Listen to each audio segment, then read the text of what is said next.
കുട്ടികൾ സംസാരിച്ച് തുടങ്ങേണ്ട right time എപ്പോഴാണെന്ന് അറിയാവോ? യൂഷ്വലി 6 to 8 മന്ത്സ് ആകുമ്പോഴേക്കും കുട്ടികളെല്ലാം സൗണ്ട്സ് എല്ലാം എക്സ്പ്ലോർ ചെയ്ത് തുടങ്ങുന്നതാണ്. ലൈക്ക് ബബ ബബ, മമ്മ മമ്മ എന്നിങ്ങനെ ബാബ്ലിംഗ് സൗണ്ട്സ് എല്ലാം കുട്ടികൾ അച്ചീവ് ചെയ്ത് തുടങ്ങുന്നതാണ്.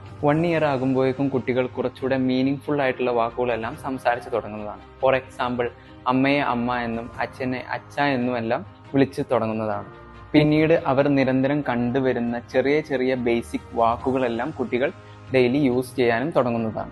1.5 വയസ്സായിട്ടും ഇത്തരത്തിലുള്ള സൗണ്ടുകളുടെയോ വാക്കുകളുടെയോ ഉപയോഗം നിങ്ങളുടെ കുട്ടികളിൽ കണ്ടുവരുന്നില്ല എങ്കിൽ ഉടനടി ഒരു പ്രൊഫഷണലിനെ മീറ്റ് ചെയ്യുന്നതും അനിവാര്യമാണ്.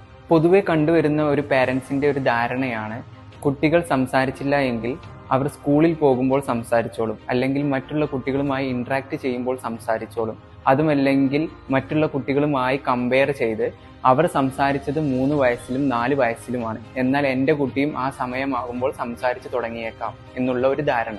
എന്നാൽ പാരൻസിന്റെ ഇത്തരത്തിലുള്ള ചിന്താഗതി കുട്ടികളുടെ സ്പീച്ച് ലാംഗ്വേജ് ഡെവലപ്മെന്റിനെ മോശമായി ബാധിക്കുന്നു. പിന്നീട് അത് കുട്ടികളെ സ്പോക്കൺ ലാംഗ്വേജ് ഡിസോർഡർ എന്ന കണ്ടീഷനിലോട്ടും നയിക്കുന്നു. സോ ഇത്തരത്തിലുള്ള ബുദ്ധിമുട്ടുകൾ നിങ്ങളുടെ കുട്ടികളിൽ കണ്ടുവരുന്നുണ്ടെങ്കിൽ ആസ് സൂൺ ആസ് പോസിബിൾ ഒരു സ്പീച്ച് തെറപ്പിസ്റ്റിനെ കൺസൾട്ട് ചെയ്യേണ്ടത് അനിവാര്യമാണ്.